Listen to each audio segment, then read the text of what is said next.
All right, Carson, we have a name. Welcome to Upsample. That's the name of our podcast. We took a break to figure out our lives. I have hair now. That's how long the break was. So how are you doing? I haven't seen you in a while. I'm doing great. I also have hair, so that's two of us. Yeah, feeling good. It's a sunny week here in Vancouver. Finally, enjoying it. Yeah, it's awesome. So we've named the show Upsample. We're looking at that turning point of music, tech, business. There's some other people who are looking at the same turning point, and that's who we're going to talk about today. But we've been trying to throw names back and forth for like a month. So when I sent you that name, how skeptical were you? I wasn't skeptical of that one. That was the first one that was kind of an instant, like, that'll work. We've had a couple that were close, but maybe as I sat with them longer, I was a little... they didn't feel as sticky to me. Upsample, it's punchy, it's relevant. I like it. Yeah, we found the last one-word tech bro podcast name that hasn't been taken. yeah, with a music context too, which is like, dicey. Yeah. And for anybody who doesn't know what the word means, I mean, it's not a very interesting term if you just isolate what it is, but it has to do with like changing the sample rate of digital file, so making it higher resolution. So it's kind of a good word if you're looking to have like high resolution conversations. That's a cheesy kind of buzzword framing for the description that I took from it. That's a good framing. I like that. Upsampling. Yeah, and who else is having high resolution conversations? None other than Liz Pelly, who we've referenced so many times. Yeah. We've got the book. Carson has our mutual copy of the book. Hold it up and say something so that Google Meets go into. Well, to call it our mutual copy, it's Will's copy. I borrowed it for a long time because I read pretty slowly, and I split my time between fiction and nonfiction. So, but yes, thank you for lending me the book. I'm excited to talk about this. Mood Machine, The Rise of Spotify and the Cost of the Perfect Playlist. Yes, that is the copy that's property of Rhythm Changes.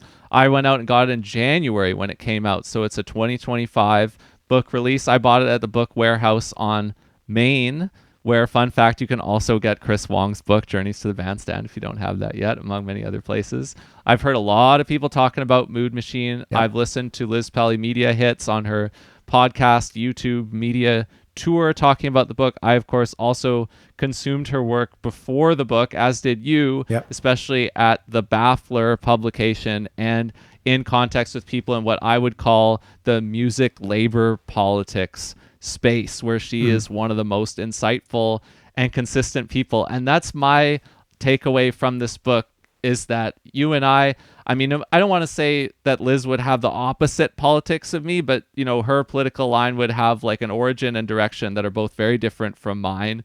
But nevertheless, I'm so happy that this book exists, and I'm a huge fan of her, and I think she deserves all the airtime that she gets. And that's why I was very excited to get my hands on the book. There was a well-traveled preview from the book that got published in Harper's Magazine. And ever since then, it seems like she has pushed the issues that musicians like us have talked about for a long time to a new group of people. So it's just really great that the book exists. Definitely. Yeah. It's been so interesting to see. I think when I heard that this book was being written, I was like, oh, that's very niche. Like, it's right up my alley. I've also, loved Liz's writing, and I'm certainly more on the maybe music labor side of things as far as the framing of what it's like to be an artist now. Definitely really aligned with how Liz thinks about things. And really pleasantly surprised that like this hit kind of the mainstream as far as discourse goes, that there was maybe the iron was hot as far as people feeling a bit fed up with the platform internet in general, and feeling maybe already a bit suspicious about some of the streaming services and platforms that we've all been using for the last decade plus. And so it seems like it's particularly well timed. It seems like people are curious and wanting to talk about this, which again, it's a very niche topic. And like, to look at the framing and the content of the book, you'd say like, well, who is this for?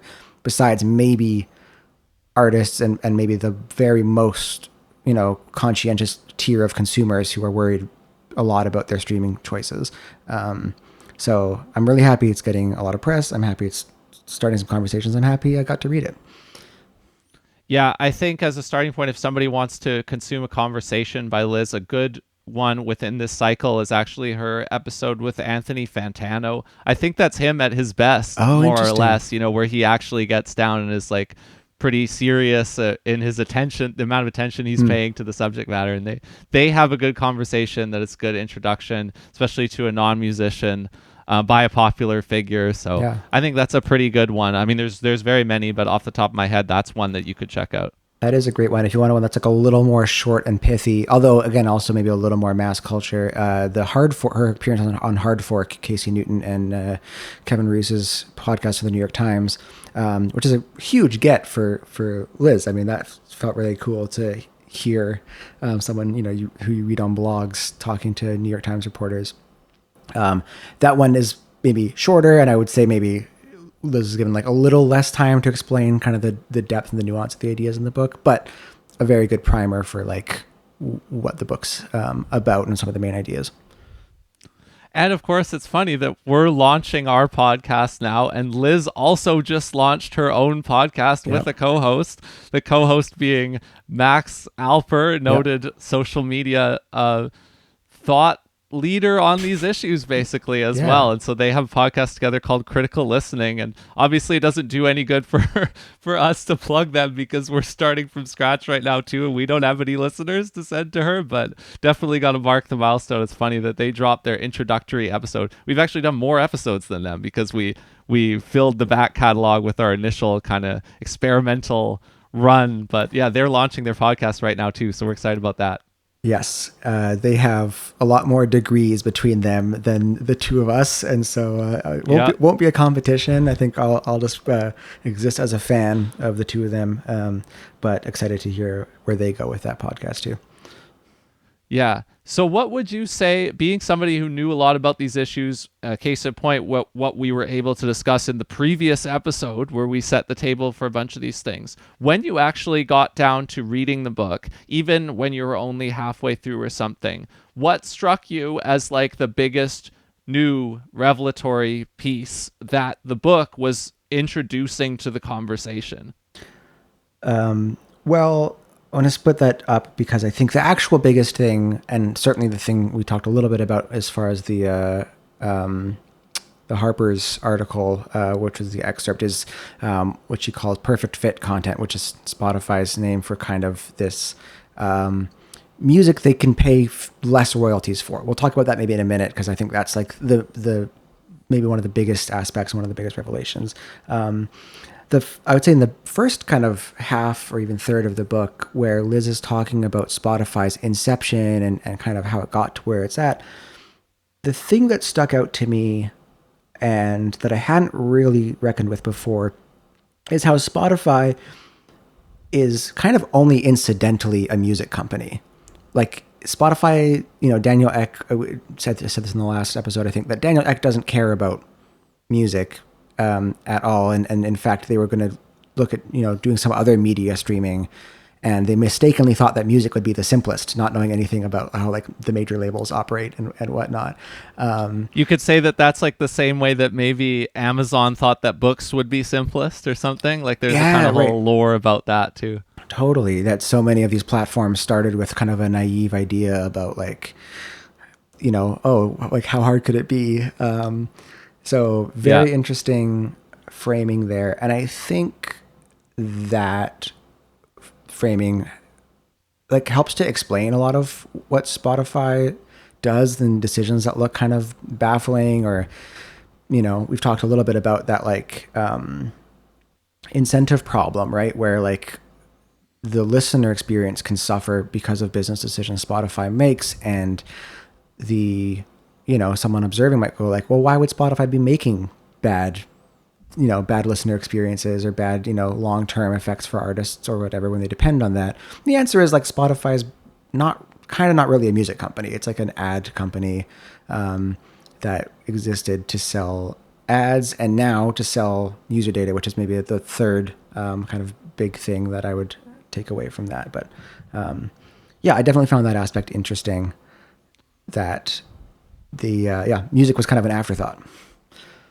Would you accept? I can't believe I'm already ready to go into Daniel Ek apologia in like the Okay. first 10 minutes. But like, would you accept Daniel Ek doesn't care about musicians as being more specific? Because I bet he actually does fancy himself a music fan to some degree, unless you think that it's 100% just pure turning on a PR switch when he maybe talks about music he likes or whatever personally, or that he has his own interests as a listener. But if we say he doesn't care about musicians, does that still capture what we're looking for? I think so. I think when I mean like he doesn't care about the music, capital M, like music culture is what I mean. Like I'm sure he likes bands in the same way that like anyone does, and maybe a little more than your average CEO or whatever. I'm sure Oh, he okay. likes to check out music.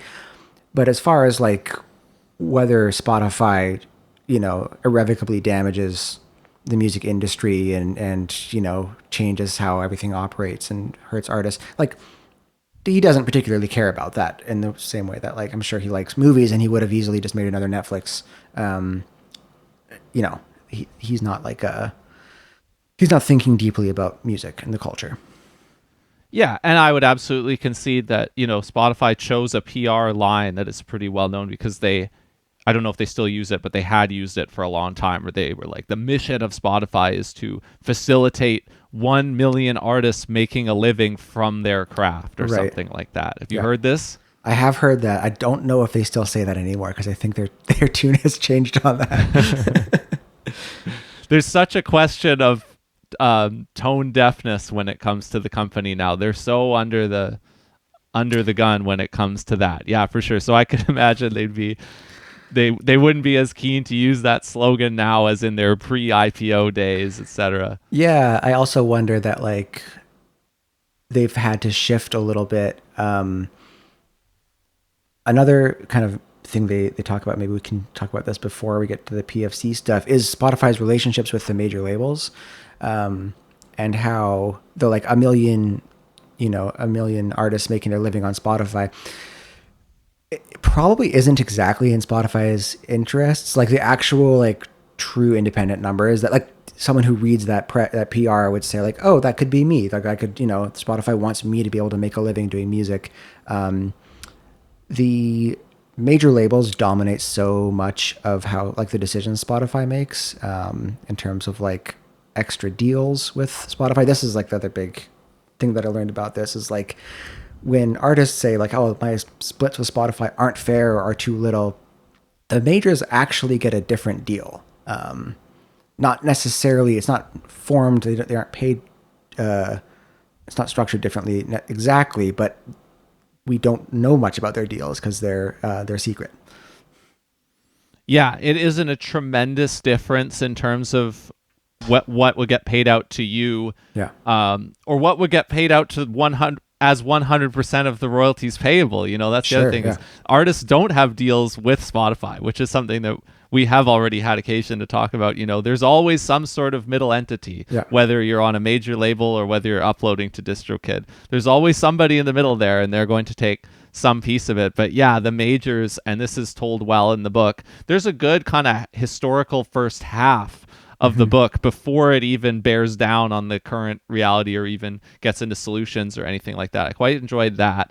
And it discusses the formation of the majors arrangements with Spotify, because of course they need that, right? Yeah. Otherwise I can't remember if the platform was mentioned in the book, but otherwise they end up like the platform Groove Shark, Yep. where they failed to form well negotiated deals with the major labels. And Spotify already existed, I believe, by the time Groove Shark went down. So they were around before, during, and after that whole attempt. But Spotify made it a priority to work with the majors because you have to, and to pioneer this model. The majors own so much of the intellectual property, Yeah. so everything has to go through them, and they're the boss, really. Like, they're responsible for a lot of the things that people don't like about Spotify. Spotify kind of had to take the deal from Yeah. them more than make it. And I think there's probably a lot of existentialism at Spotify about that. Like knowing that they can't ever really get away from that, Totally. All it would take is Universal pulling out of a deal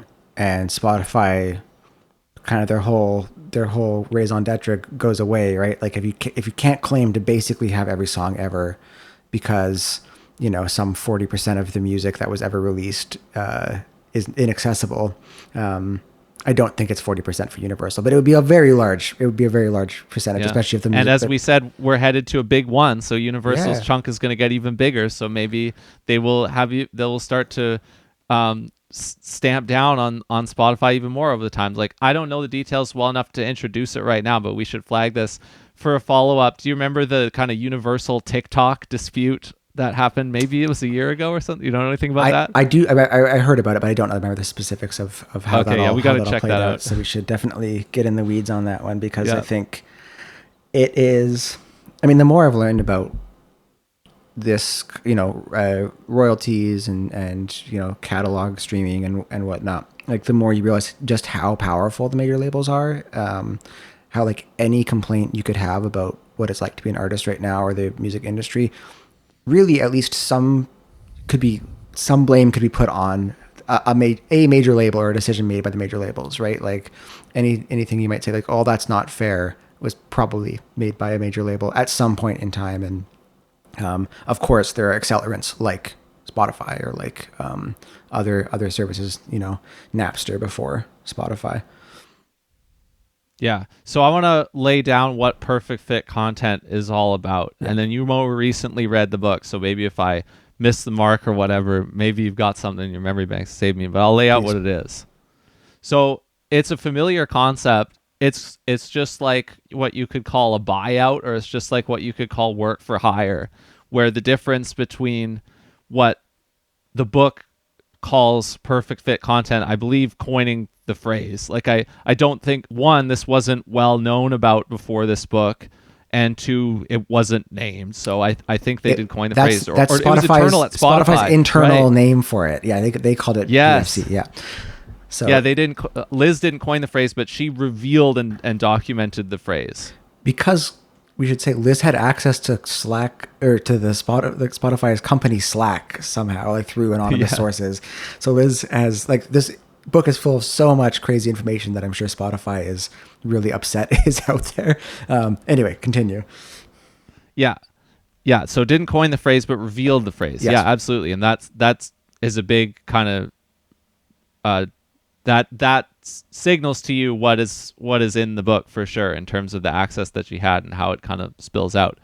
So a non-perfect fit content world, which is the vast majority at this point of everything on Spotify, is where, whether it is the major labels deals or the standard deal that everyone else seems to get, in the way that we understand how the money gets paid out to the rights holders, that's all happening normally, and we kind of have our rough ways that we talk about per stream rates and ways that we understand how the money is flowing. Yeah.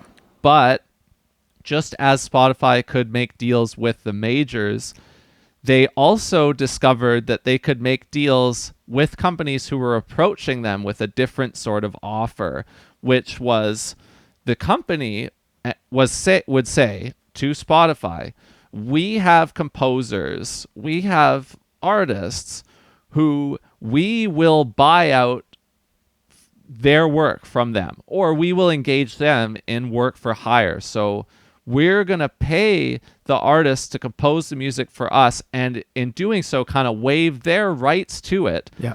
And us as a company, if we are paying a bunch of artists doing this, we are locking in our costs there with what we've paid the artists. And so now we just want to make a profit on that. So we can supply it to you, Spotify, and we don't expect the same amount of royalties back in the same way that another label or another artist does. And neither does that artist, because they already waived their rights to it when they signed on to us. Mm-hmm. And then Spotify can look at that and be like, well, it'll cost me less every time this content is streamed than everything else, because I can negotiate a deal with these guys where I pay them less because they've already bought out the artist's work, and the songwriter doesn't have to get paid in the same way. The royalty rate could be negotiated lower, just like with the majors it was negotiated higher. Yeah. And the book describes the evolution of this as a deliberate strategy at Spotify to engage more and more with companies that were coming to them offering this. Yes. Yeah, I think you cover a lot of that. I think maybe even to zoom out a little bit or to go into the past, because this hit like a bombshell when this was included in an excerpt in Harper's. Liz is reporting not the full thing, but about this perfect fit content program. I'm sure you heard, and certainly some listeners will have heard over the years, people kind of complaining about the existence of like fake artists on Spotify. And this was always, you'd come across something on a playlist, and if you liked it sometimes, or sometimes if you really didn't like it, you would also say like, who the hell is this? And you would check, and there'd be a bio and like usually, tons of streams, often over 1 million streams. And you would check the bio and you'd be like, okay, this seems like maybe a legitimate person. But if you Google the name of the artist, there's no, trace of them online. Like this appears to basically just be a shadow or ghost artist. And I was in the camp where I was, don't like to be too conspiratorial. So I was just like, these are just like kind of artist farm kind of things where like either a company or an individual is just like making a bunch of stuff, uploading it. It's often like low effort. It's very kind of backgroundy music. And so I was like, it's not necessarily malicious, and like Spotify can't, what's Spotify going to do? Like chase every kind of like fake or straw man artist down and find out like, oh, this is actually an individual who's got like 30 of these artists and he's making decent money doing this. So I kind of was in the camp of like, everyone's exaggerating when they say how bad this problem is or whatever. Yep. But I did notice it get worse. And when the reporting on this came out, it was like, oh, this is the real kind of the real sickos who were deep into this. They were convinced it was Spotify. I think like there was definitely people online saying like, this has to just be Spotify doing this. Partially because like a lot of the official playlists were getting filled with this stuff, with these like people call them fake artists or ghost artists or whatever.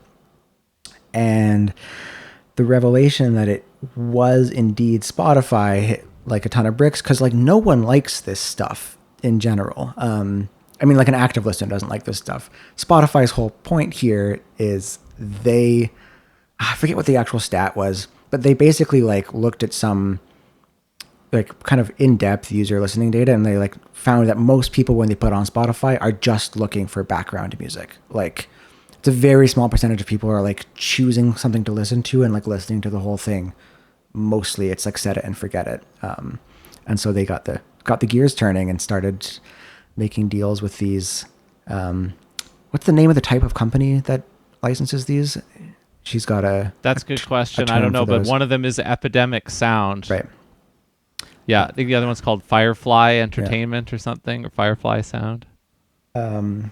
So very interesting. And it's also interesting in context of, it makes perfect sense because it maybe like 5 or 10 years ago, kind of when there was a lot of criticism of Spotify's royalty payouts, Spotify's response was always like, hey, look, we're hemorrhaging money in payouts. We pay so much money to artists. Like royalties kill us. And that's true. It is true. Like their business model really suffers because every time their platform gets used a lot more, they need to pay a lot more money out, right? Like it's a real existential problem for them. And so it's not surprising that they figured a way out, which is like, well, what if we just have licensed the content and we don't need to pay royalties? We can pay an upfront thing, fix our costs. There must be some kind of ongoing thing with some of these, like Epidemic or whatever, but I think some of it's just kind of like a one-time thing, and you don't have to hemorrhage that money. And so I thought it was just like insanely interesting. Yeah, I'm glad you went into that side of the context, because sure, you could take the whole explanation I gave about what is actually going on, but what I said doesn't really say anything about what the point of perfect fit content actually is. Because sure, if it gets commissioned, great, fine, okay, that's how it works, but like who's going to actually end up listening to it? Like if we take that the artist is fake, nobody's going to post about it or try and get a bunch of people to listen to it by talking about it online or in the real world. So, how is anybody going to end up listening to this stuff? What's the point of it even happening? And it kind of reveals how important that shelf space of playlist spots is to Spotify, because that's how it gets listened, is that it becomes playlist inventory, and in doing so it replaces other playlist inventory, because even though the entire catalog of Spotify is basically infinite, the shelf space of playlists is not. It's very large, and they can expand it as much as they want, but large enough playlists that actually move a significant amount of streams and dollars around, there are a finite number of them.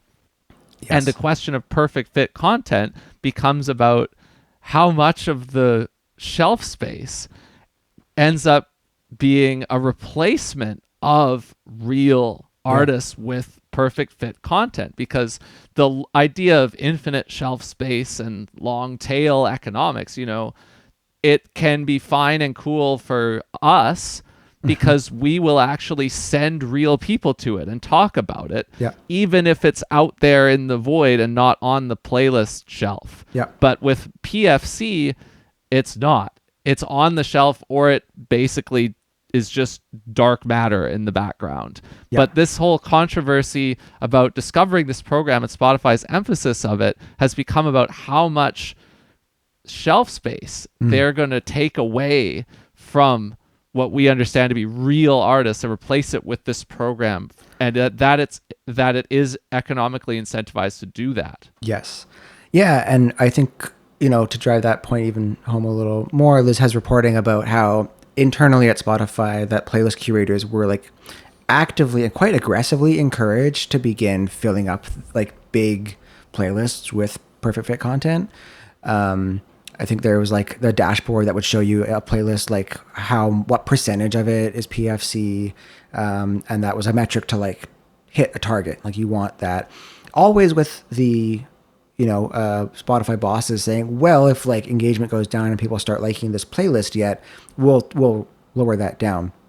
And there are some playlists now that are almost like 100% perfect fit content, like Deep Focus, which is so funny because about a year ago I had a coding project I was working on. I was just like, I got to put something on. And it can't be music that I know or music that I like. It has to just be truly background.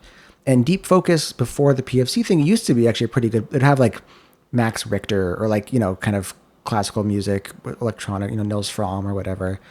And I put it on for like 2 songs and I was like, what is this? Like, I don't, this is like, this is so weird. And it's like it's kind of really just thrown together.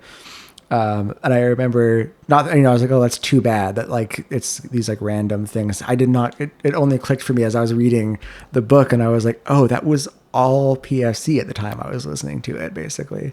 Oh no, you've been poisoned by the PFC. I got poisoned. Oh, no. I chose it serves me right for just choosing like a Spotify default playlist. But that was a true wallpaper music need for me. I'm not one of the few times I'm maybe the typical Spotify listener where I'm just like, I need this to be functional music. I can't think about it. I can't really pay attention to it. So just put it on. I got. And so, And like we were saying how, obviously they're replacing real artists, quote unquote real. We keep saying quote unquote real because perfect fit content is made by real artists. And like, there's interesting parts in the book where Liz talks to some of these composers and artists, and some are just jazz musicians like you or I, taking what's a pretty decent gig, right? If someone called us and was like, hey, trio, we're going to record 6 tracks in a day. Here's your upfront pay. You're not going to be paid royalties for these, but just, you got to like, here's charts, or you can write charts and play it down for an afternoon. I'd probably say yes. Like if I didn't understand exactly what was happening, I'd say sure if the pay was good enough, the upfront. Yeah, it could be worse for sure. You could get bored of it. There's one subject who gets interviewed who does, if I recall, where he talks about how bored he got of it. But again, it could be worse. Yeah. There are more boring gigs that pay less. Totally. And, I think some of these people, it's not their full-time thing. Oftentimes it is just kind of gig work. And mostly the artists are not being informed that they're going to these kind of catalog companies to be licensed like this. I think many of them are just assuming it's going nowhere, or like to, background in TV shows and I YouTube really want to videos. jump in there Go for it. because I think this is where I agree with the music labor politics people, because it occurs to me that, like, okay, what if they were told about where it was going? Yeah. I mean, you could tell whatever you think about that too. But when I think about that now, what would happen if I was told about that? I would want to negotiate. Yeah. And so this is, I get it, music labor political Yeah. activists. I get where you're coming from on this issue, because the fact that they don't know is the key in this situation. Because Yeah. if they do know, and I can't remember exactly, you'd have to read the book in full to get the full context of when she interviews people like us, when Liz interviews them, when they knew or how much they knew or something like that. But Yeah. that's the key, right? They don't know, so they don't have the opportunity to negotiate. Yeah, and the fact that these songs often amass millions of streams because they're put in the highest echelon of Spotify playlists and pushed in front of gajillions of people. I think if we did one of those, a session where someone was like, "Hey, here's $600 each for the day. You kind of the right charts or hear these charts, just play really simply." And we thought, "Hey, we'll never hear this music ever again." And we've heard it, and it had 2 million streams on Spotify. We would go like, we should have negotiated. We should have got royalties from that. We should have asked for that, or politely declined to do that, right? So yeah, I think that's really interesting. So when I say the fake artists, that was a long tangent to say, like, they are real artists. Some are doing this willingly. Some are kind of not super informed about what they're doing. But the music is still music, and some of it I'm sure is okay. Like the politics and the economics of it I don't think are great, but I don't want to like talk badly about those artists who are legitimate living real artists, put in a weird situation. But the fact that there are these playlists that are now chock full of PFC, and Liz talks about this, they're in genres where there's a really deep catalog of existing music, right? I think Spotify at one point tried to be like, well, it's just so hard to like fill these playlists, with artists, like, we should just like license whole catalogs. It's not hard. There's so many great things. They would just have to pay those people fairly in royalties, and they don't want to do that. This is in the world of, often you could say ambient music and such, right? Yeah, like lo-fi hip hop, ambient music, jazz. I mean, like I know that there's jazz playlists. Jazz as ambient music. Right. Yeah, totally. And so it's really interesting to think about, like, for each of those PFC tracks, that is, especially the ones who amass, millions of streams, there's like an actual artist losing out on like tons of royalties. By the time you get to 2 million streams, it's actually a fairly significant amount of royalty that you'd be getting from that, no matter what your deal with DistroKid is or your label. That's not trivial anymore. It won't be, though, if the Living Wage for Musicians Act passes. Then they're going to skim off everything over 1 million streams a month, and they're going to redistribute it. That's true. Those people, they'll be fine. Yeah, I guess when you say that, the million is... but then your first million is actually quite a lot more well compensated than what you'd get for 2 or 3 million now. So... yeah, and that's 1 million streams a month too. So that is 12 million streams a year if you sustain that as a pace. That's pretty decent. It's funny how like the numbers are they've kind of drifted out of date by an order of magnitude. Yeah. Like I think it's fair to say, I mean, yeah, if any one of us goes out and gets 1 million streams, obviously we're going to think that's cool to some extent, and you could celebrate about it, and we kind of get that. But really, you could agree, as we just look at this right now, you and I, that 1 million streams is not that much. No, 100 million streams is quite a fair bit. 1 billion streams is something that happens in the world at like the top 40 pop level. So like as the Spotify has grown so much, like the numbers have become almost like an order of magnitude less significant than you might have thought they would be or something. I always think it's funny when I get no shade. I'm not. I don't want it to these people to catch strays or whatever. I just think it's amusing. I really don't have Sure. any beef with this. But when I get a press release and it says, and this is like a maybe a poppy artist who is like trying Mm, to cross over and reach me, not a jazz artist in our sure. scene or whatever, because the jazz artists in our scene do not talk like this in Yes. press releases. But they'll be like, oh, this person's song got like 114,000 streams on Spotify in the week of release, and I'm like, Sure. Yeah. So it was like a so what? moderately successful for an indie artist. Good for you. But yeah, again, that's like yeah. These numbers mean very little. And all you can know from that is like they still have to have another job or play live gigs or something like that. Yeah. So, But at the end of the day, I mean, I'll throw it back to you. I totally empathize with the wish to have a negotiating yeah. situation when you get offered like a gig to go make buyout music or work for hire music, like either to just get a higher buyout fee until you're okay with it or to learn more about what's going on. That's a sinister aspect of it. I agree with that. Yeah, and I think I used the word corrosive last time we recorded the last episode about Spotify's impact on the arts, and I think this is maybe one of the most concrete examples. Like you can see how that becomes like a downward spiral a little bit, where artists are having a harder time for a number of reasons. They say yes to these gigs. They become like these, make these catalog filling, jazz playlists or ambient music that don't get paid out royalties. And as Spotify's power to, they pay fewer and fewer royalties out. That increases the share of the major labels, which we can talk about the change they made recently to stop paying out under 1,000 streams. Yeah, I think that is a pretty clear evidence of the corrosive effect. How major it is right now, I don't know. I think it just was illustrative to me of where things were headed with them. Yeah, we talked about erosion and we were like, is this erosion? Is this Sure. not? And we had different opinions on that for sure. But yeah, we identified that.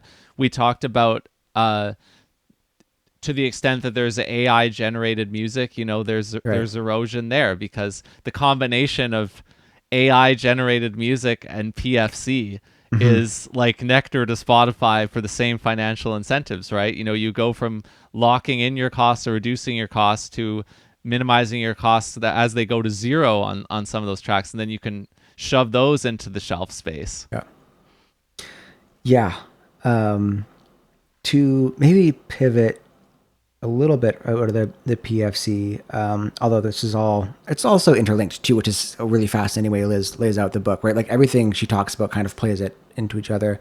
I really enjoyed the chapter, maybe more than one chapter, about kind of the genre flattening effect, how because playlists are a major way that Spotify works, it has this bizarre effect of creating these like micro genres that in turn like almost create a feedback loop. So people are incentivized to create things that sound a certain way to get playlisted and be very listenable, which is a little bit like I don't think we've talked about playlist bait yet, which is one of Liz's almost I think early Baffler articles, but this idea that there's certain types of music that playlists really well.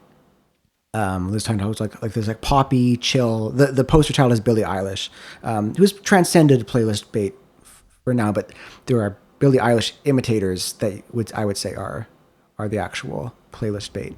Yeah. Where you can put a long stream of those songs that sound like that together. They all kind of fit nicely. None of them are like too harsh or abrasive that would make you want to like change. It can be background. You can listen a little bit. They're hooky. They're short. And at the end of the day, you results in a lot of music that just kind of sounds the same. That is influenced not really by each other, but by the platform. Yeah. Yeah, for sure. I want to push back on this. I think this Okay. is a non-issue. Here's why I think that. Okay. Because every generation of music technology has had something like this. When you went from when you started out with 78 RPM, Yeah. shellac or whatever records, there was a hard time limit of like less than 3 minutes. It was Right. really short. So all the arrangements are based around that. And then when you get to the LP era, then it gets to stretch out to 30 or 40 minutes, and people take their creative liberties with that. And, the famous kind of classic rock artists and the jazz artists that did that in Yeah. the, 50s, 60s, 70s, very well known for that. And then you get to the CD, and then it explodes even further. And then there's like hardly any limits. And of course, in the digital era, there aren't any.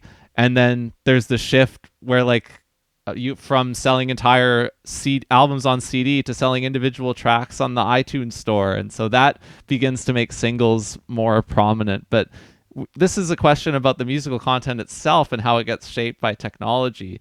And I would say that has happened with every technology. I don't think there's anything uniquely bad about the way that this spate of technology is doing that to artists. If artists are crafting their songs so that they work on playlists, that to me it's a non-issue. Like to Right. me it's like it's how music has always responded to where it gets put on and distributed to the world. What do you think? Yeah, I think I take that point. I think you're correct that like every technology creates some kind of moral panic around it, right? That like the technology itself, playlisting maybe being the technology or streaming broadly being the technology creates these structures that, will have an impact. I think because the Web 2 and streaming platform just feels like the water that we swim in, it's still okay to be critical of that. Like I've talked before, I think in our first episode about the digging the greats, that like I eventually hit a point with Spotify or streaming in general where like it really impacted my enjoyment of music in general.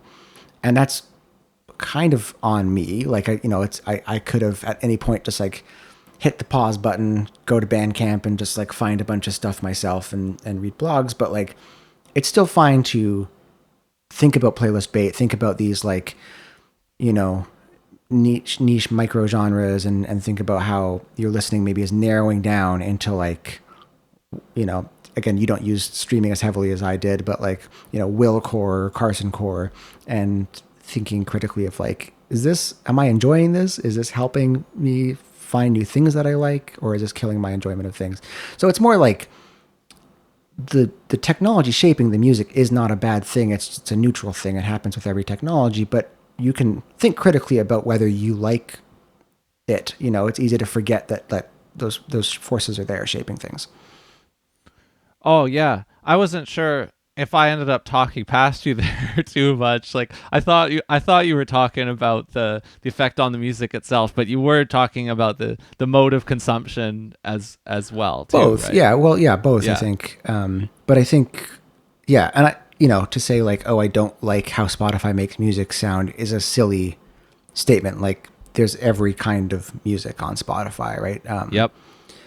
There's again these structures. There's these now playlists that are full of PFC, and if you like open the app, it's a much different experience than it used to be, where there's just kind of like so many play buttons and all these very agreeable options if you're a user of the platform that you can. I love when we say it's full of PFC. It makes it sound like a plastic chemical that's in your food or something. MSG, PFC. It's so good. Yeah, just really, really interesting.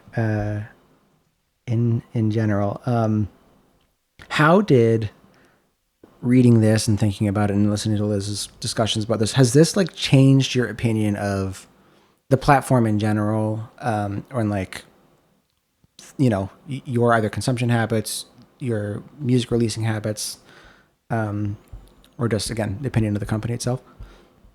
Okay, I'll go platform in general first. The other two, music consumption habits, music releasing habits, I get to as well. Sure. Platform in general, I mean, I hate to say it. I mean, I think Liz's analysis of like Spotify's motivations, or you know the role that she casts them in, I think it is the very best, and it is the best. It is the steel man of the straw manning of Spotify, if you know what I mean. Sure, Like yeah. it is the top class of reading whatever the persona that you are receiving, that you understand Daniel Ek to be and Spotify in bad faith. It's the top top tier version. It's the S tier version of that for So sure. you're saying It's the best package, best research. this is the best straw man, the best research straw. Like if you'd say you kind of disagree with Liz on points, but it's a very well put together argument. Yes. Yeah. Yeah.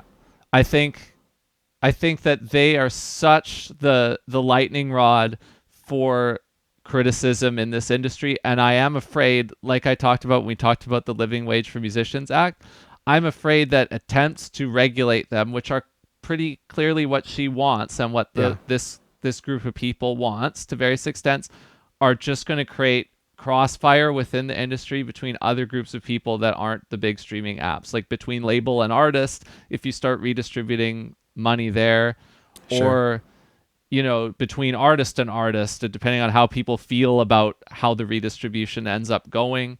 I think that's pretty concerning.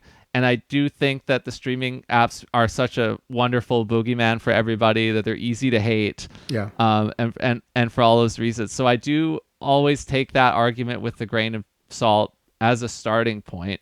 My view of the platform wasn't changed by that in terms of the book, but I did get more visibility into specific things that they have specific objections with that are more serious than some of the other demands, like per stream rates too low or whatever. Sure. Like the financial incentive for Spotify to create PFC is real. Yeah. The incentive for Spotify to enjoy AI generated content is real. Yeah.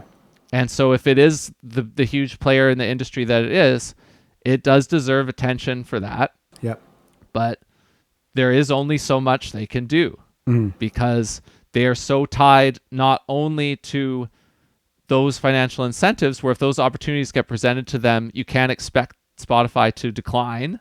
So, Yep. the PFC suppliers, are the savvy ones there, right? Who have come and extracted that out of Spotify, knowing that it would be good for them and that they can't really turn it down. And that Spotify is a deal taker from the majors, and that the majors don't care about this either. They are happy to see it go on. I pulled this because this is one of my favorite kind of music industry quotes of all time or the last 10 years. There's this guy, Rob Stringer. I read about this in Music Business Worldwide, where he phrased it in probably my favorite way ever.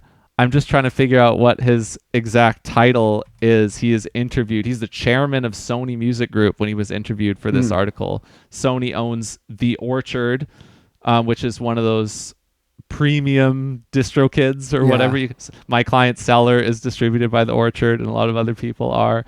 But Rob Stringer of Sony Music at this time, he dropped this quote for Music Business Worldwide in 2022, and I always think about this. I wanted to read this into this episode for sure. This is what the major labels think of PFC, and it's also what they think of you and I. They're so big, they don't even care about the difference between the two things. And this is, Spotify is licking these people's boots. People think artists are licking Spotify's boots. Spotify's licking this guy's boot. Here's what he said.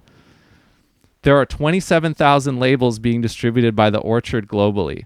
So at the scale end, we realize we have to cast our nets deeper and deeper and somehow get that music in our ecosystem. He's talking about like Sony operating The Orchard and getting all this music fed to them through The Orchard.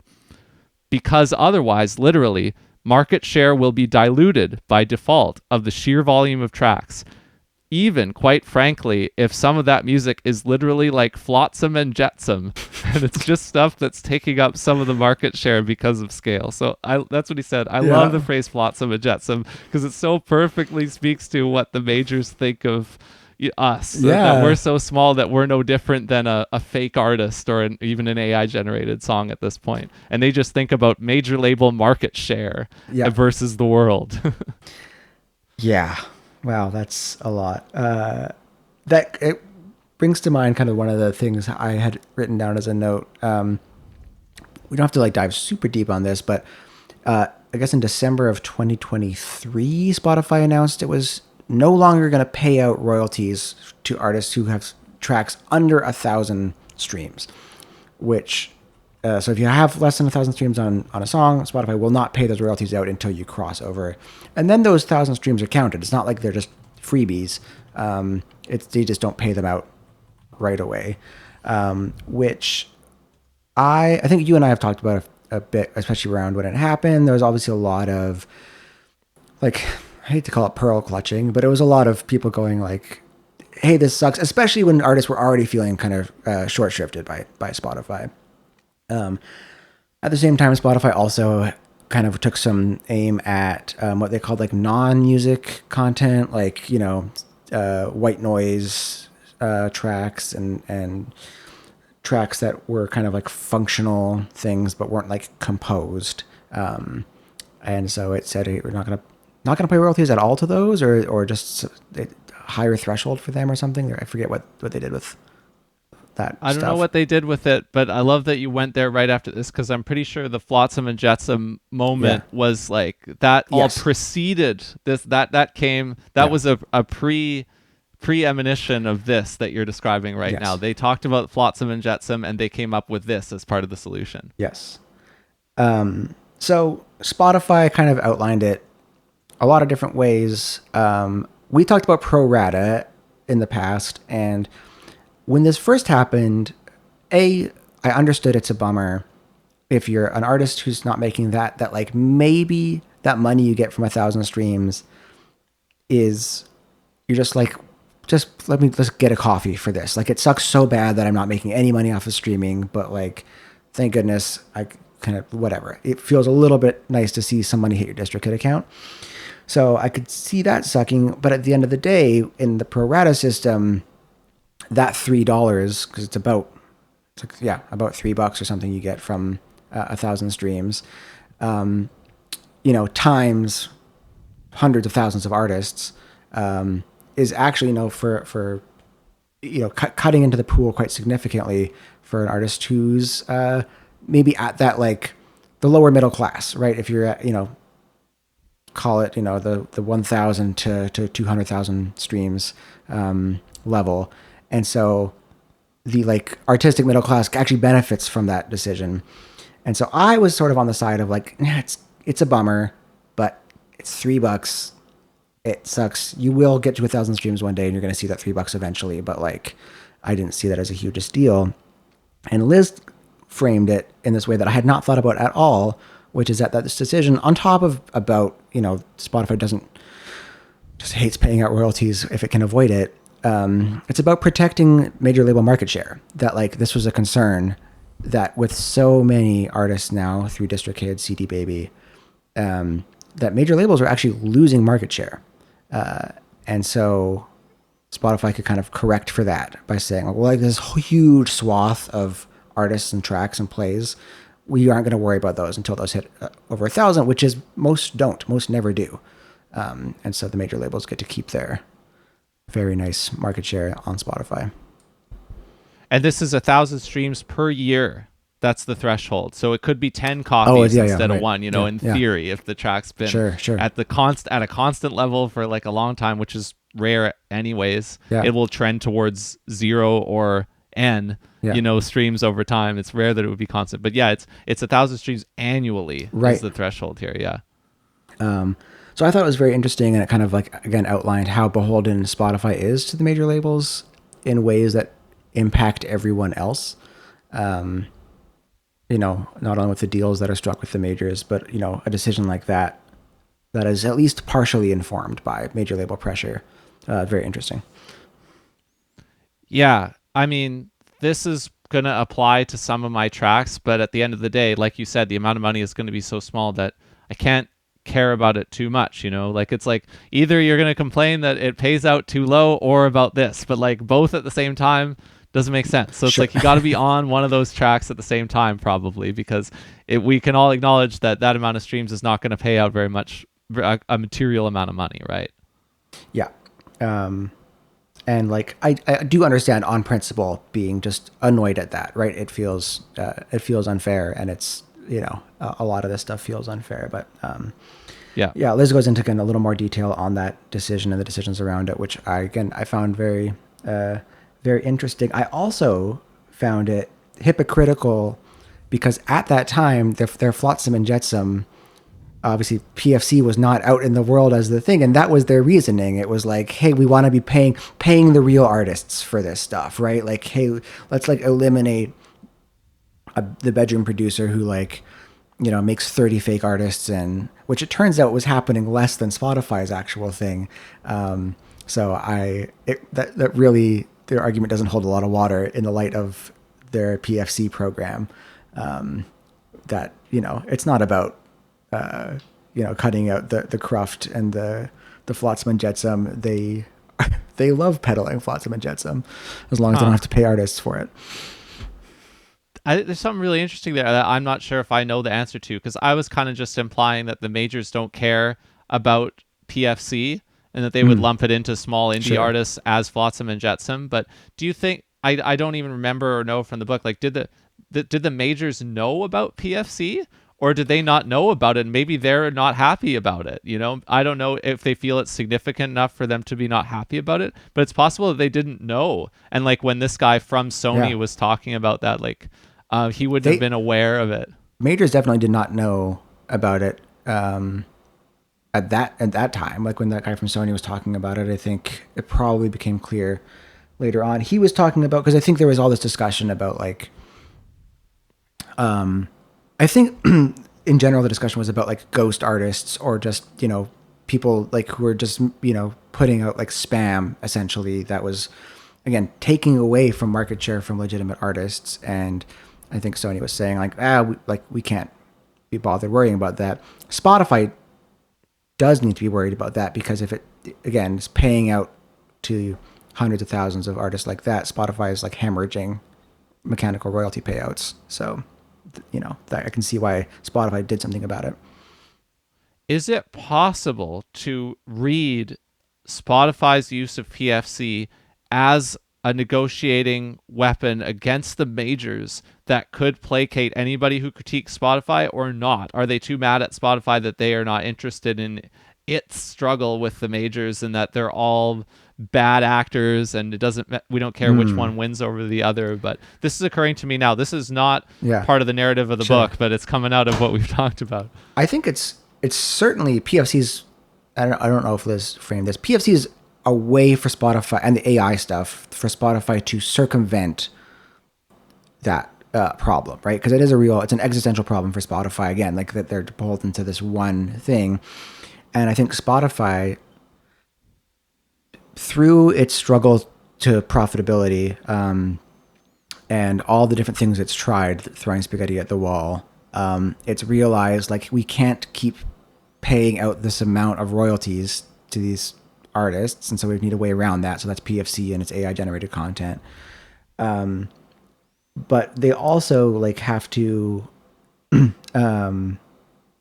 leverage kind of other angles. And the book also talks really interestingly about another thing that I, again, thought was a conspiracy until recently, which was that Spotify intends on like marketing user behavior, like selling that user data, which, I mean, you and I talked about a little bit. I was on the side of like, I think they're probably doing this. I just don't think it's a good play. I don't think that Spotify user data is actually that good for advertisers, but Spotify's been leaning into that. Like, can it sell behavior data? Because it has a lot of it, right? Like, it knows exactly what everyone likes to listen to and when. And it's incentivized to promote like listening based on mood, as it does. And the marketing of it is chronicled in the book for those who weren't old enough to remember it. And that it's always been part of Spotify's messaging. But the company did deliberately emphasize choosing what to listen to based on mood, in part because of the desire to advertise against that, because it created new categorizations of people to advertise to. Yes. That's interesting. So to your question about like, can you excuse Spotify doing this as like a tactic? I think the average person, and certainly the average musician, would rather hear music made by a major label than music made by PFC, right? Because at least someone on a major is getting paid, not, arguably not fairly, but there's a transaction taking place there that everyone's aware of. And that person's making a living, versus like someone who's creating PFC. Those artists aren't being compensated, I would say, fairly. Like, that's the royalty structure exists so that artists are compensated for their thing. And if you're circumventing that, you're not getting paid fairly. So I'm sure that's part of it. I'm sure Spotify is realizing it has to have an out, right? It has to focus on other ways of generating revenue, and it cannot keep paying this amount of royalties if it wants to, like, infinite growth style, keep on growing its profits and lowering its costs. Yeah, I mean, to me, that's the central thing about the book is the revelation of PFC, and that it is the primary sin of Spotify that's specific to them. Yeah. And in my opinion, on the background, it's like a lot of what have been commonly identified as the sins of Spotify are really just the sins of the major labels, that Spotify is the boogeyman for. Right. But this is an area where, in trying to hold their ground against the majors, Spotify have created a problem that is even worse. Yeah. Which I can acknowledge. That is the thing about this book, is that it has identified that as the newly revealed problem within the company that we don't know how to solve that because the incentives are bad. They're poisoned there. So I guess it took me 15 minutes to figure it out, but it has changed my perception of the company. Yeah, I would say mine too. Certainly the PFC stuff was a revelation to me. I didn't know that. I think I went into it already having kind of a pretty deep distaste for Spotify for reasons we've talked about. And so some of this, drove it home. It also, had me thinking about alternatives. And in the conclusion of the book, Liz outlines some interesting ones. She talks about, it's very funny because another sort of spiritual sibling podcast to ours, Money for Nothing, once laughed at Liz's idea of the library program, which I don't remember the actual name of the program, but basically that there are libraries in the States and actually I think, a couple in Edmonton. Canada. Edmonton, I think, yeah. And there's another one in Canada somewhere that are kind of like setting up these like mini local streaming services, right? Where if you're a library card member, you can stream content that was procured and paid for properly. And that it's this kind of more ethical, more local way of doing that. And, one of the advantages there is, like, I think in the case for Edmonton, it was this program where like local artists can submit their stuff, right? So there's also like a promotional element to it. There's community building built in there. Doesn't scale like Spotify, it's not a solution exactly, but it's just like an interesting alternative to think about. And that was maybe my conclusion, is that to do anything about this, or at least to get around this problem, it's like this starting small. And like, I've talked about my whole ethos of just share music with your friends, kind of however you can. And oftentimes when you and I are sharing music, we're listening on respective streaming services, but we're not getting our recommendations from an algorithm in general. And, you could see ways of expanding that to be sharing LPs and CDs with each other. I don't have a CD player, but, I've got records. That kind of ethos really resonated with me. I was going to be really bad and reductive just for fun and be like, wait a minute, you're telling me these libraries are licensing music for flat fees and then putting them on their streaming platforms and not paying any royalties? Like, isn't that PFC, my dude? But obviously, to ask the question, it reveals the differences between that and PFC, because this is unambiguously real people, and it's going to get talked about and recommended, and it's completely different on that side. But you know what I'm saying? So it's an interesting thing, this program. Like, again, it's not going to change the economic reality, but it's just another place that someone can go when they ask the question. Like, this book is provoking many people to do, like, what do you want me to go do instead, right?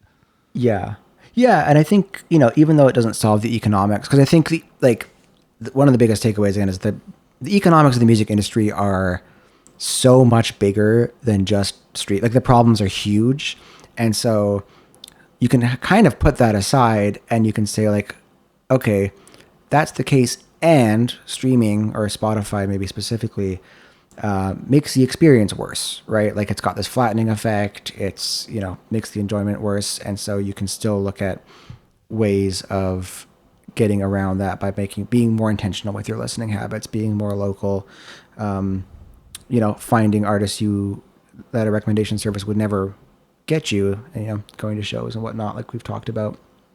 And it's very interesting. Liz talks about this on interviews, and I think says this in a book. Like Liz is not an anti-technology person, and nor is Liz against like free access to music.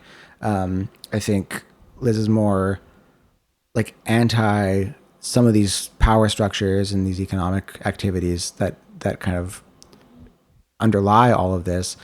But like, in the same way, like I love technology, right? Like technology is my job. I make music on computers. I'm surrounded by technology all the time. It's not about necessarily being anti-tech. It's about thinking critically about how tech's influencing the way we interface with art. Yeah.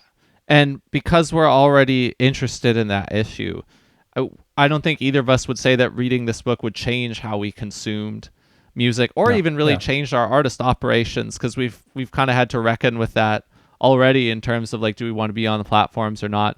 But I think it has the potential to nudge both those things for us over the long term if it continues to popularize the issue, or to the extent yeah, that the issue keeps getting popularized, then we'll have more people talking to us about it than we're used to, and then there's more people to do the alternative stuff with over time. I think that would be the dream of the book, and I hope it happens to some extent.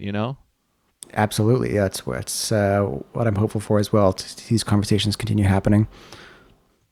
Yeah, I hope we get to, it's funny with the launch episode to be wish casting like this. Man, I hope we get to talk to Max and Liz, the four of us. I think it'd be fun. That would be very cool. Dream come true.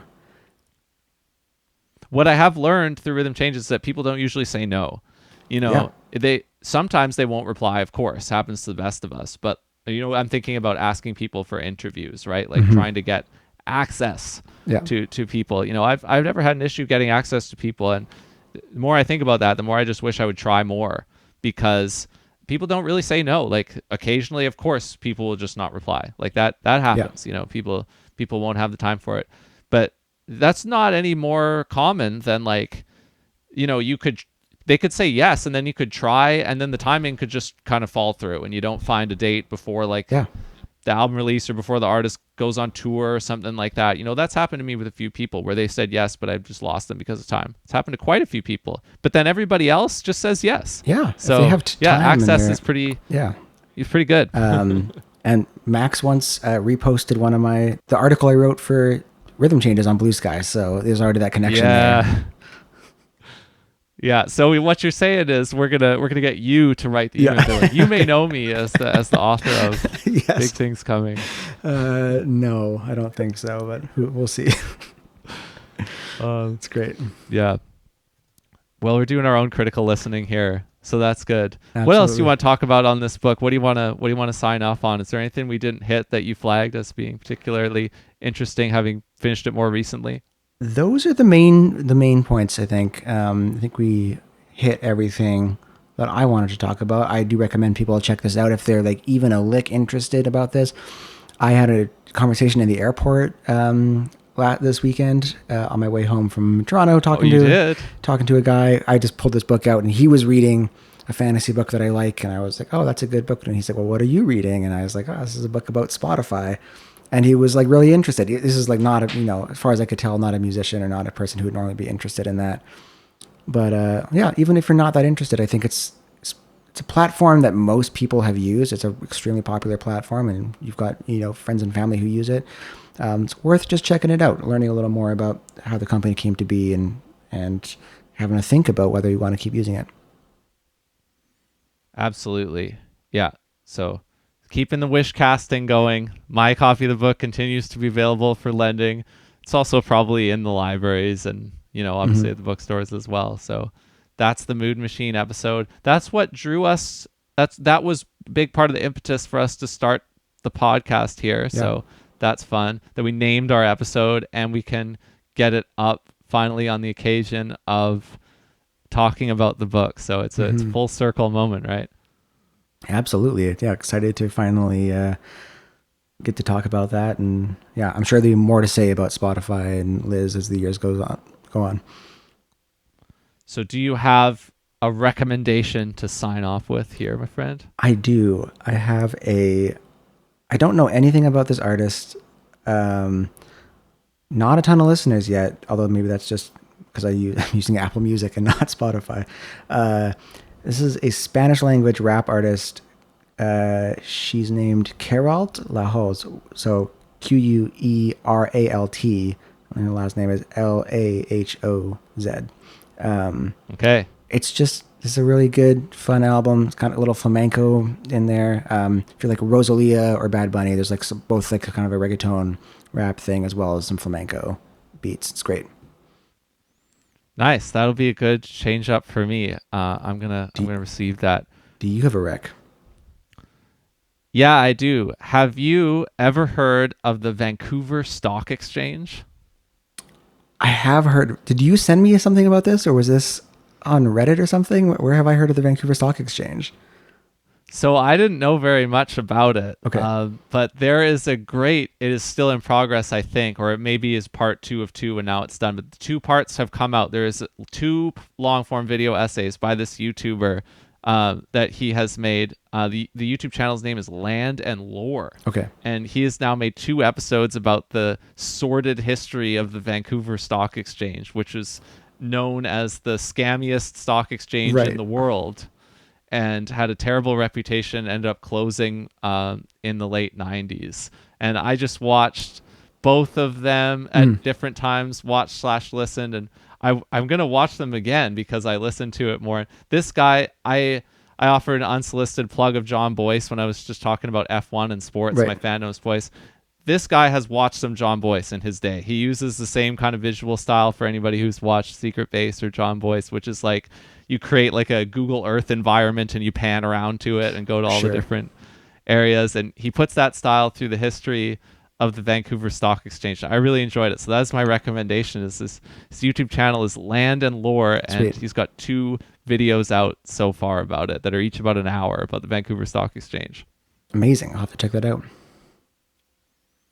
All right. We are in, I was going to say summer. We're in the heat of spring here. And I've already been lucky enough to get outside today, and I'm going to do that again for a little bit now too. And It's always going to be a tough trade-off now of sitting here for these recording sessions versus looking out the window and wanting to get outside. But I'm going to continue to make it to some extent. So I'll see you next time. Sweet. See you next time. I'm also going to go for a walk. Thank you. That's how it's done.